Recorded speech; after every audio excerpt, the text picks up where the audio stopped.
time for their best decks video for Marvel Snap. As always, this video is being broken down into 4 different subsections of decks that you'll all find linked in the video description down below. First up, we're going to take a look at the most popular decks per Untapped.gg metrics. Then we're going to take a look at the top performing decks per those same stats. Next, we're going to take a peekaboo at some high performing decks that have smaller sample sizes but promising results inside of those samples. And finally, we're going to wrap up with a couple of my own personal pocket picks that I'm climbing up back to infinite right now. Let's go ahead and get to it, shall we? The most popular deck at the start of the season is none other than Sebastian Shaw Silver Surfer. This isn't too particularly surprising. Sebastian Shaw is our latest season pass card. There's a lot of people racing to try and find the optimal shell to shove him in. His ability lines up very naturally with Silver Surfer, so most people are starting there. It's worth noting that while this archetype in general is incredibly popular, there's a ton of variation in the different deck lists that people are playing. Past the next 2 namesake cards, Forge, Okoye, and Nakia are the other kind of mainstay staples found across a majority of the deck lists that I was pouring over, in large part due to all 3 of these cards triggering Sebastian Shaw additional times. The other details vary a lot from deck list to deck list. I don't think that there's necessarily a clear winner in this archetype just yet. It's worth noting that this particular build that I have on the screen that notably features Absorbing Man and Sarah at the top end of the curve is the most popular in the grouping so far, but it's by a small margin. It doesn't really have stats that are strictly more meaningful than the others in the group. Other cards that are popular in other variations of the Sebastian Shaw Surfer deck include Nico Binaru, Werewolf by Night, Shadow King, and other stat sticks like Maximus and even Gladiator. Our next most popular deck is the Zabu Darkhawk deck. The core cards here are definitely Korg, Black Widow, Rock Slide to make Darkhawk larger, and then the deck's other namesake in Zabu. The details that vary a lot from list to list depending on how the builder wants to customize them are the tech cards, in this case Shadow King, Killmonger, and Shang-Chi in this sample list. Often you'll find these swapped out for other tools such as Rogue, Enchantress, or even Super Skrull on occasion. And finally, the deck list gets rounded out by a handful of other cards that add valuable stats to the board. This sample list is favoring Miss Marvel, Iron Lad, and Doctor Doom as 3 cards that all work well together to spread out points evenly across the board and add a little bit of consistency. Other popular packages included in here are Sentry plus Annihilus, occasionally with Hood to clutter your opponent's board a little bit, and other times you'll see things such as Black Bolt plus Stature to add a little bit of additional disruption to what this deck list can bring to the table. Our third most popular deck per Untapped.gg metrics makes it look as though my Alioth in a trash can was probably a little premature in my patch review video earlier this week, as stock Lockdown is still not only fairly popular, but also putting up solid stats. While the Alioth change definitely made that card a bit worse, these Lockdown decks are just genuinely good at playing for priority going into that final turn of the game, in large part due to the fact that Miss Marvel adds 15 stats to the board for her 4 resource cost. Unlike the first couple of deck lists that we looked at today, this archetype does not have a lot of variation from deck list to deck list. These 12 cards that you currently see on your screen are the most popular by a significant margin, and the ones you should be prepared for once you see that Medusa or Daredevil hit the table. Our next most popular deck is the High Evolutionary She-Hulk Infinite configuration. This deck list is definitely the best anti-interactive deck in Marvel Snap currently. Armor and Cosmo not only shut down opposing strategies like Destroy, but they protect our own large cards from opposing things like Shang-Chi and Alioth. And then Leech, teed up on the 5th turn of the game, wipes out not only your opponent's interaction, but also likely their strategy going into those final moments of the game. So you can slam down a She-Hulk and an Infinite after you soak 6 energy on turn 6 without worrying about your Limbo getting ripped away from you.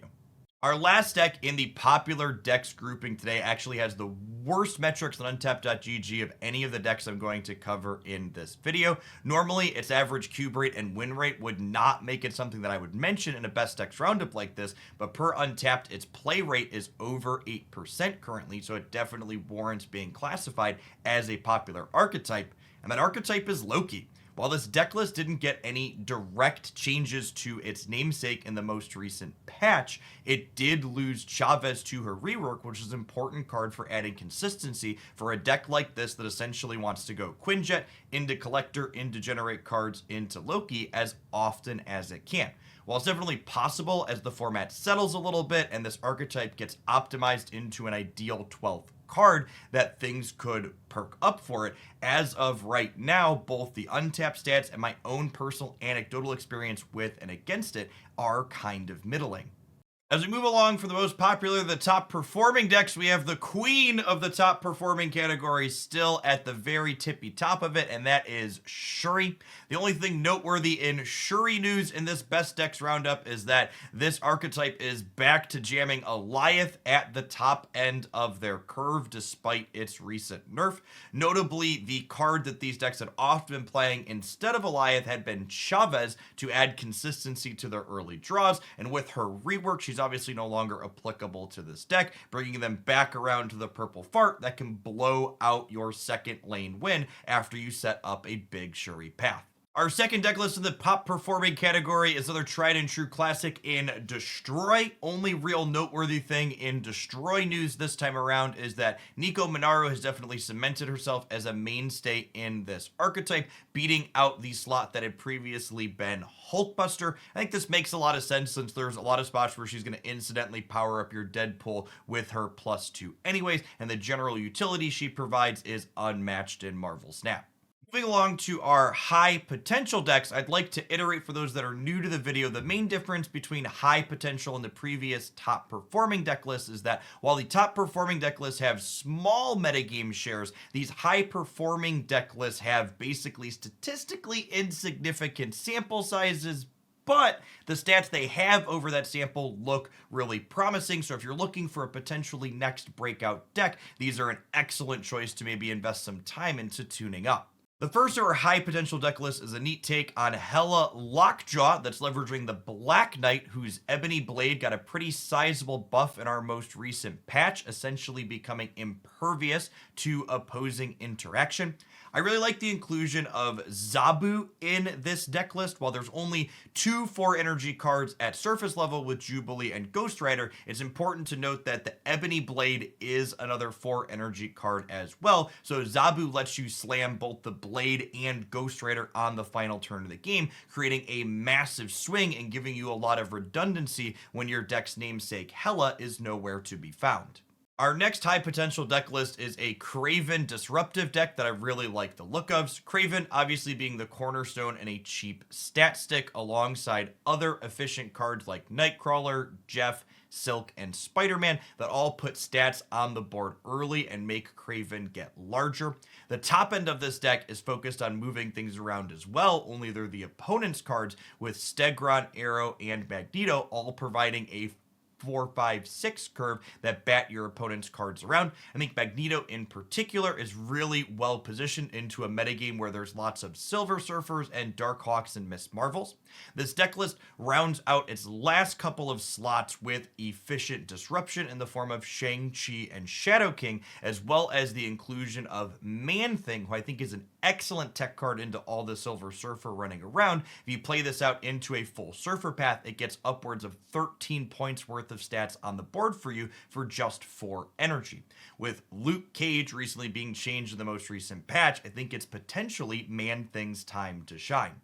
To close things out with a couple of my personal pocket picks that I've been enjoying during my climb back to Infinite this season. First up, we have a very disruptive Werewolf by Night deck. I absolutely love this deck's ability to shred my opponent's hand. You start off with Spider-Ham stripping the text off of something, and then you cut them off of one of their draws with Black Widow's Bite, and finally on turn 5, you slam down Black Bolt, discarding one of the few remaining resources that they have in your hand, all while we ping-pong this Werewolf Knight around the board and ultimately close up on turn 6 with efficient stats in the form of Miles Morales and Stature. If all of that's not enough, we also have Shadow King as well as Enchantress to disrupt what our opponent has going on the board, as well as Goose to kind of restrict where our opponent can play powerful cards like Alioth and Professor X and the Infinite. Finally, we're going to close out with a deck list that is near and dear to my heart. This Elsa Movers deck list, just playing a ton of cards that I personally really enjoy playing. I wasn't expecting a lot from Elsa when I first loaded her up this season after her many changes she's gone through in the last couple of months, and I was pleasantly surprised when this deck felt reasonable and competitive in the games that I was playing. We essentially look to trigger Elsa Bloodstone over and over again with effects like Kitty Pryde, as well as cheap cards like Jeff and Nightcrawler that can move out of her path after they get the bonus. Jean Grey is really a card that I was impressed with in the games that I was playing, with things like Loki being less popular and Kitty Pryde largely being pushed out of other decks in the metagame. Jean Grey felt like a really meaningfully disruptive threat, especially when I paired her with things like Stegron that helped keep her path open going into the later turns of the game, disrupting where our opponent could deploy their final bombs at the very end. If you want to see this deck in action, be sure to tune in to the channel tomorrow, where it will be our deck highlight here on Hoaglandia Snap. Between the season rolling over, giving us Sebastian Shaw, and one of the bigger patches that Marvel Snap has done in recent memory coming earlier this week, it definitely feels like the format right now is a little bit in a state of flux. I wouldn't be surprised if the next time I do one of these best deck roundups that the Silver Surfer Sebastian decks, for example, have died down a little bit in favor of other things. I would love to know your thoughts in the comments down below on what deck lists have been working or not working for you during your climb at the start of the season. And as always, if you enjoyed my musings on this topic, please smash that like button to help this video reach some more people, and make sure you're subscribed to the channel.